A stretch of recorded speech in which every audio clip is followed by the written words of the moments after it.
All right, welcome back to another episode of Two Plane Sports.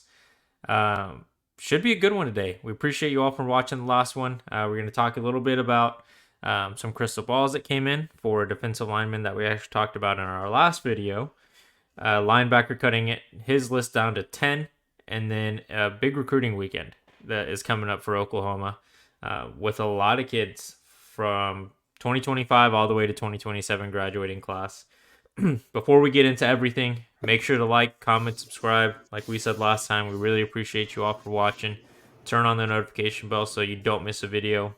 And if you do prefer audio, we are on Spotify and Apple Podcasts, so make sure to check us out there and follow there as well. All right, let's go. So, first topic, Trent Wilson. Well, we talked about him a bit in our last video, so we don't need to do a huge deep dive there, but Oklahoma gained a lot of momentum here over the last couple of days in his recruitment. Brandon, I'm going to kick it over to you.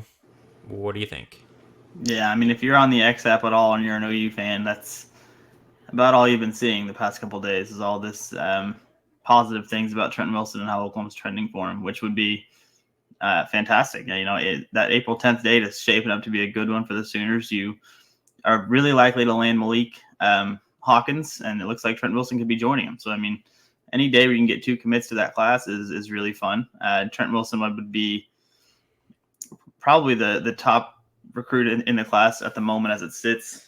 We've got a pretty highly ranked offensive tackle in the class already, but Trent Wilson, I think, is just slightly above him, but it doesn't matter. Trent Wilson is he's a player, man. He plays a little bit inside and outside on the D line. If you look at his highlights, he lined up a little bit on offense too, pretty much just to be a blocker, but just he's an athletic dude. Would be a huge get for this class. He'd be the third defensive lineman in this 2025 class, joining Kamari Moore and Alexander Shield Knight from Wagner. So, I mean, this D line that they're building in the last three recruiting classes is it's pretty good. Yeah, and at the end of the day, we all know what some OU fans will end up saying when come December, like, not highly rated enough. They're going to complain about potentially not having a 5-star defensive lineman, which I don't think at this point is expected unless one of the guys that is committed makes a huge jump, which is possible for defensive linemen, throughout the summer and camps and their senior season. But as we said in our last video, I know I said it. I don't know if Brandon agreed, but I didn't think this was going to be a commitment that was happening for a while, because when we talked to him a few months back, it seemed like he really wanted to take his time, make sure everything was, perfect for the situation he was going to commit to. And not that obviously we're biased. That we think that everyone should be at Oklahoma that wants to be there, but I think Oklahoma really ramped it up over the last week or so, it seems like, because they did end up losing Landon Rink. He's, depending on the site that you look at, he's either a 4-star or 3-star defensive lineman out of the state of Texas. Oklahoma at one point seemed to be the favorite. He is a Texas legacy, but he ended up going to A&M, and I don't know if Oklahoma backed off a little bit or what, but Trent Wilson became the target. It seems like they were higher on him than Landon, and then I don't blame him. I mean, getting to talk to him, we're probably biased about it, but he is a big human being for as young as he is, and that defensive tackle position is going to be one that even come his time, assuming he commits to Oklahoma, he will probably get an opportunity to play earlier in his career, assuming he's an early enrollee too. Yeah, him joining guys like David Stone and Jaden Jackson on that interior is really, really, really good. If he does end up picking Oklahoma, and with his commitment date timing thing, I mean, I kind of thought he would have dragged it out too. But I mean, at the same time, I think this makes a lot of sense for him too, because now if committing April 10th, he can kind of put this away, shift his focus to getting that fourth state title in high school football, and not really have to worry about colleges talking to him or doing any of that stuff anymore. And then, as soon as that season ends, hopefully they get that fourth state title, and then he can lock into college football. Sure, April 10th is seemingly going to It's a be a week big from day. today. Yeah. we'll see exactly Or what happens next Wednesday. Yep. Next guy we're going to talk about, Jaden, 4-star linebacker Jaden Harmon out of the state of Georgia. Cut it down to 10 today. Today's the 3rd as we speak. Oklahoma, Clemson, Alabama, Florida State, Texas, Auburn, Ole Miss, Tennessee, Ohio State, and LSU are all the schools contending for Jaden Harmon as we speak. He does have 2 crystal balls projecting him to Clemson. The Clemson defense was, I think it's fair to say, was built by Brent Venables and is now being kept up by their current defensive staff. And they haven't really lost a step when it comes to recruiting, and they have a little bit of a established recruiting base in Georgia. And we're seeing Oklahoma and Zach Alley now try to get in there now that we're in the SEC. You have a little bit trying to build roots in the SEC country. This was the first linebacker that current defensive coordinator Zach Alley recruited once he got the job at Oklahoma. So it's only been 3-ish months since he's had the job. I think with the linebacker position being in a pretty healthy spot, you still want to get guys, at least 1 or 2 in every class moving forward. But the fact that Oklahoma's made it to the top 10 in such a short amount of time at least speaks to the fact that he knows what he's talking about and kids connect with him. I don't know if we land this kid because, top 10, there's still a lot of room for a lot of change, but you got to feel like you're in a good spot to at least make some noise. yeah, I mean, you got to start at the top 10 to get down to the top 2, and then maybe you even land them. I think moving to SEC is making huge differences in this kid's recruitment. If you look at his top 10, 7 of those 10 are SEC schools. The other one is Florida State, which is obviously in the South, and then Ohio State and Clemson's in the South. The only school that really isn't in the South at all is Ohio State, or won't play in the southern region of the country. And so, I mean, I think that is helping us here. He's from Georgia, as you mentioned, so his family and friends will be able to see him if he does commit to Oklahoma.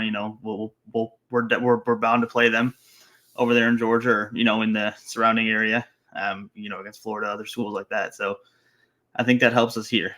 This dude's freaky, man. He's 6'1", 215, had like 80 tackles last season, eight tackles for loss, 5 sacks, and interception. So he's a dynamic football player. It would be a huge get.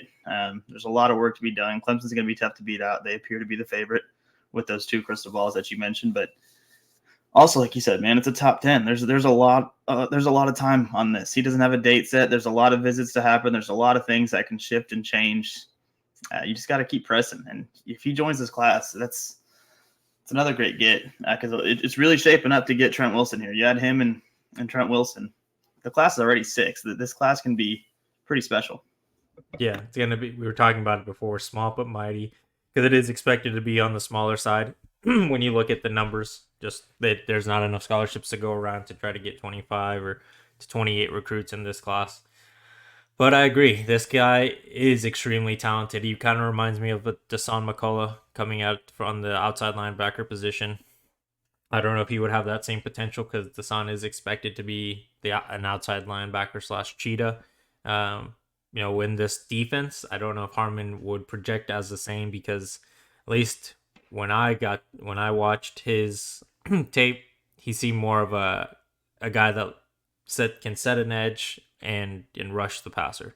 Though that seemed to be where he really excelled, stopping the run game, playing in the trenches, basically. Not that he can't develop and start doing more pass coverage, but we'll see what happens. Oklahoma is definitely in an uphill battle here. I think even when you look at it, a lot of those states, that part of the country is all relatively close proximity-wise, and Oklahoma is one of the furthest schools away from his hometown.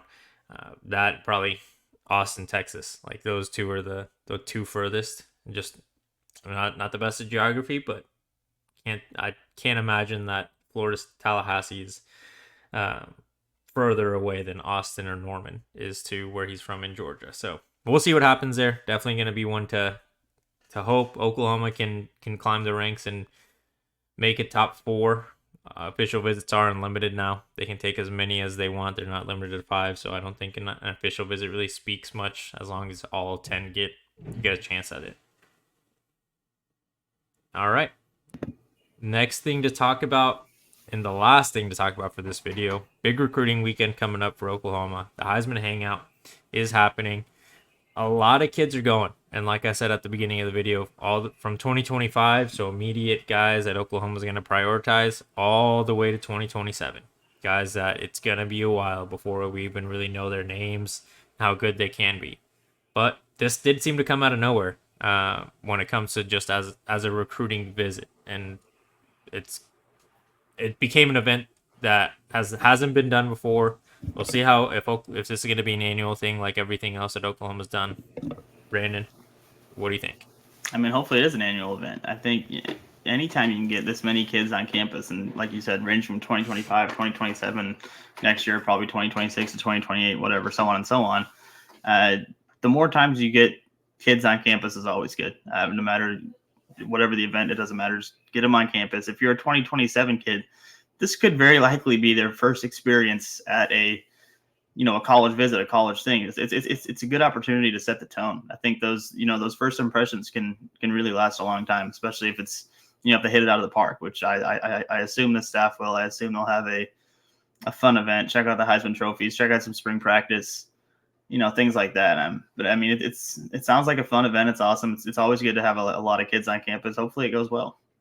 Yeah, it's kind of random, but I'm kind of curious why they came up with the name. I don't know. Obviously, Oklahoma's got a lot of Heisman's, but is someone making an appearance during this visit? Like this was a.